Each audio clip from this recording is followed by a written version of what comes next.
Kanske du funderar varför jag är så här otroligt fint uppklädd. Delvis så är det ju söndag, men sen är det en annan grej också. Det är en stor dag idag. Jag har nämligen ganska länge funderat på att skaffa en stekhäll. Förstås inspirerad av en av mina favorit YouTube-kanaler, Kapten Mat. Om du inte har kollat den YouTube-kanalen så ta definitivt och kolla in den. Han gör helt sjukt intressanta och riktigt smarriga saker på en stekhäll. Så den kanalen har inspirerat mig, men istället nu för att göra stora investeringar för någonting som man bara vill testa på och som sen kanske inte riktigt blir att använda ändå, så tänkte jag nu att jag skulle börja med att köra en sån här budgetvariant. Så det vad jag har gjort är att jag har skaffat en stekplatta som man sätter in i grillen. Jag har länge tittat på Webers egna sådana här stekhällssystem och de är helt sjukt dyra. Men så hittade jag igår på Lidl en för under 15 euro. Så nu ska vi ta och se vad den går. Snabbt ska vi se hur det ser ut när man tar och lite öppnar det här paketet.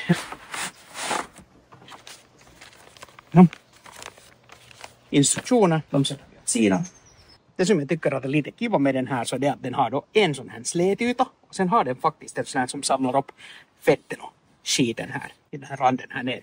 Och sen vill man ha lite mera grillrädder så har den också en sån här under. Men jag tänkte att båda måste ju alltså förstås säkert brännas in. Men jag tänkte att jag nu börjar med den här släta sidan för det är den som jag är just nu lite mera intresserad av.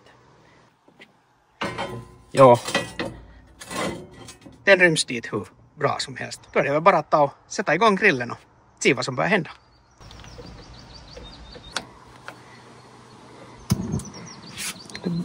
Tänder med samma. Lock fast. Så det är bara att vänta på att det blir varmt och hett. En sak som jag alltså har funderat på så är ju det att när man nu har den här stekhällen inne här på det här sättet, det vill säga den är gjord av gjutjärn förstås och så ligger den på gjutjärnsgallre, att blir den lika varm som om man skulle till exempel ha Webers egen som jag tror att skulle komma ner betydligt närmare lågorna. Blir den tillräckligt varm helt enkelt. Men vi ska ta och testa hur het den blir. Ja, grillen visar nästan 200 grader och metern här 180,2. Måste man nu ändå ta lite nu ögonen igenom vad här står. Ja, eftersom det nu stod i bruksanvisningen att man ska koka upp vatten 2-3 gånger innan man tar det i bruk för att få bort några sådana produktionsrester. Så var jag nu efter en kanna. Men nu är ju frågan att hur dum i huvudet är man om man häller på den nu medan den är het. Att måste man nu lite stänga av och låta den svalna och sen sätta på försiktigt och så faktiskt låta det koka upp. Eller är det helt aivan samma? Och här nu medan jag låter den svalna i väntan på vattnet så gjorde jag ett litet test här. Jag testade alltså att mäta här på den här stekhällen. Den visar 220, det här gjutjärnet. Om jag nu till exempel tar här på gallre så det visar nu 236 och här lite längre bort så visar det, vad är det nu då? Här är det bara 187 grader, 190 grader. Så det här med att själva den här stekhällen inte skulle bli tillräckligt varm så det behöver man ju inte alls fundera på. Det blir lika varmt som det där gallret, mer eller mindre. Och nu var inte grillen heller upp till 300 som man ganska lätt får den att fara till. Så det där. Det är nu ett skit när man är så jävla otålig att den har inte svalnat ordentligt ännu. Jag vet inte om jag kan låta bli att inte börja småningom sätta lite vatten på och se vad som händer. Vad kan gå fel?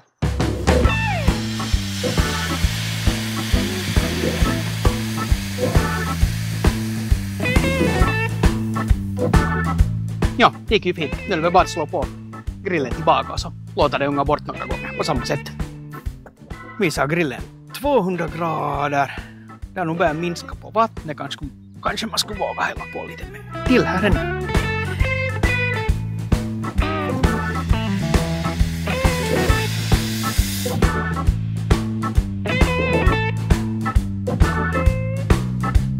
Jag tror nästan att jag gör nu på det sättet ändå att jag låter det här vattnet koka bort och sen när den är liksom så att säga torr så svänger jag om den och så kör jag lite vatten på andra sidan. Nu är det väl dumt att inte laga liksom båda sidorna i skikt. Oj, och med att det tar tid så går det ju åt förstås ganska mycket gas också så man ska nog se till att man har allt vad man behöver. Tid, utrustning inklusive gas.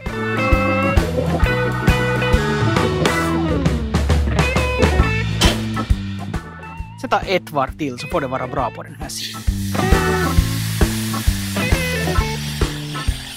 Så pass lång process är nog hela allt det här att jag tror det där. Jaha, nu börjar det stritta lite.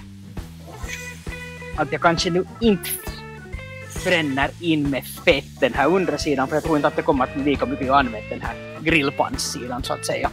Eftersom grillränder får man helt bra med grillen då, att det är inte frågan om det.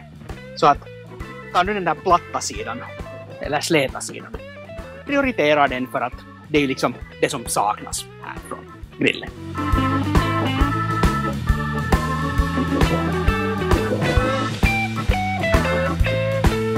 Att nu ser den ju liksom asigare ut nu än vad den gjorde i början, men att det är nu vad det är. Men då skulle liksom följande skede då vara att börja sotta med det där flotte. Murikas The Original Silva Frying Fat är det som jag tänkte ta och pröva då till att smörja in det här med, och vi får se hur långt den här 110 grams tuben räcker.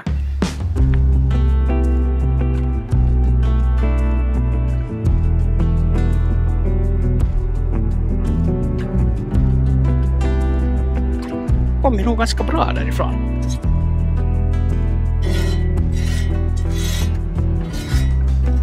Ja, vi får sätta mer.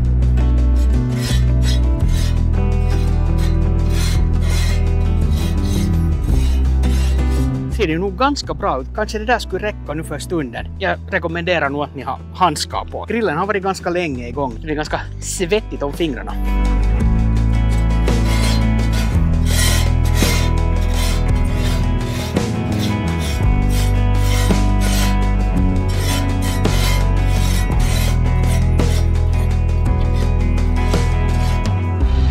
Här nu bara man lite vara, så nu börjar det ju komma lite svart gul som nu ska skrapas bort.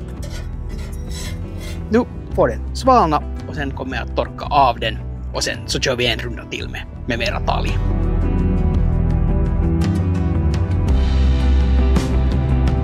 Kanske inte att sätta riktigt lika mycket den här gången.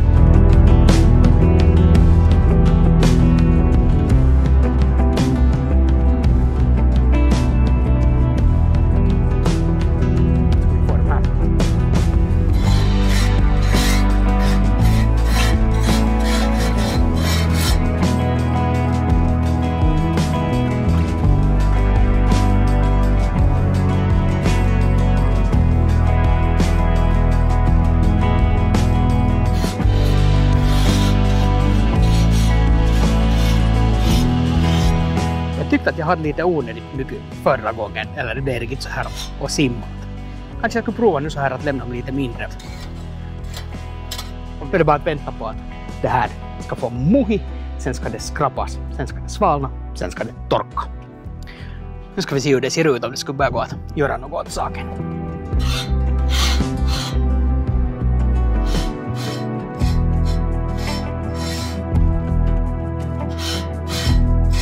Nu börjar den vara skrapad och klar, så där någorlunda. Fettet har samlat sig där. Jag tycker att det börjar se ganska bra ut. Nu har grillen varit en stund upp här vid ungefär 250 grader, så att jag tänkte nu tar och kurka lite. Nu ryker det åtminstone. Då visar grillen 0 grader.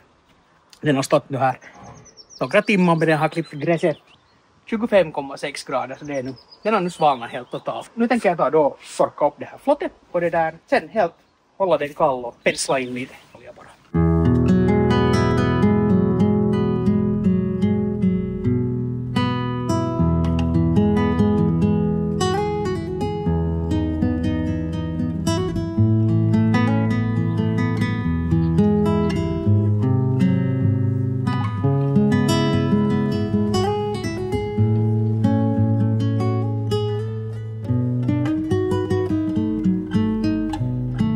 Jag skulle nog säga att det ser ganska bra ut så här nu.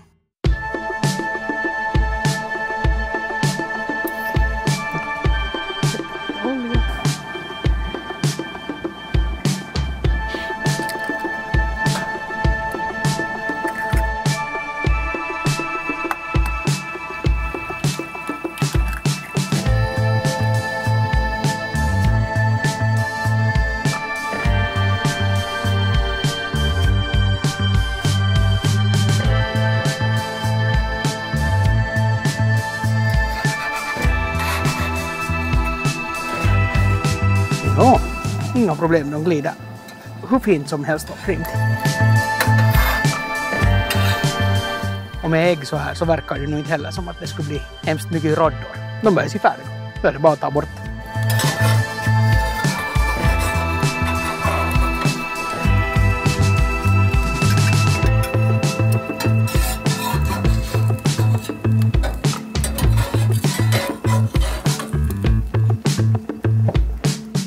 Sådär, blåstekt ägg. Ser inte alls något tokigt ut.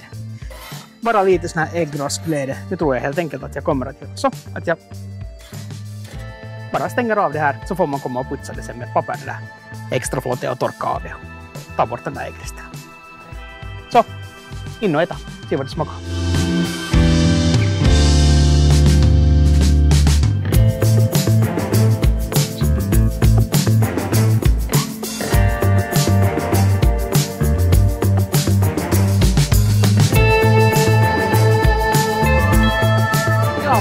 Då var ägget uppätet och stekt ägg, inte det är ju på det sättet något märkvärdigt, men jag är jättenöjd med det här resultatet. Nu ska vi förstås inte påstå att det här nu skulle vara så super extra. Jag menar det är gjutjärn och det är tillräckligt med fett. Och kastar man på till exempel ett ägg så ska det ju funka helt bra. Men helt supernöjd med den här första upplevelsen, så att för att vara sådär en 14 euros gjutjärnspanna så funkar den nog helt svinbra.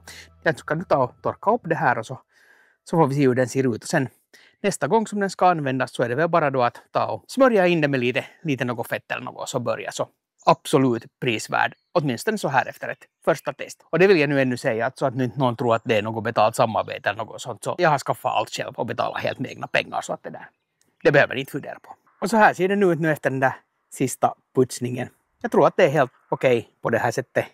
Nu är det bara att ta och sätta locket fast och skydda på grillen så får den vänta på nästa stekstund. Och se nu till att trycka på like på den här videon, beställa på kanalen och beställa fast på notifikationer också så att du inte missar sen när det kommer nästa grillnings- eller stekningsvideo. För nu när man nu en gång har skaffat den så måste man ju testa på mer. Hej hej!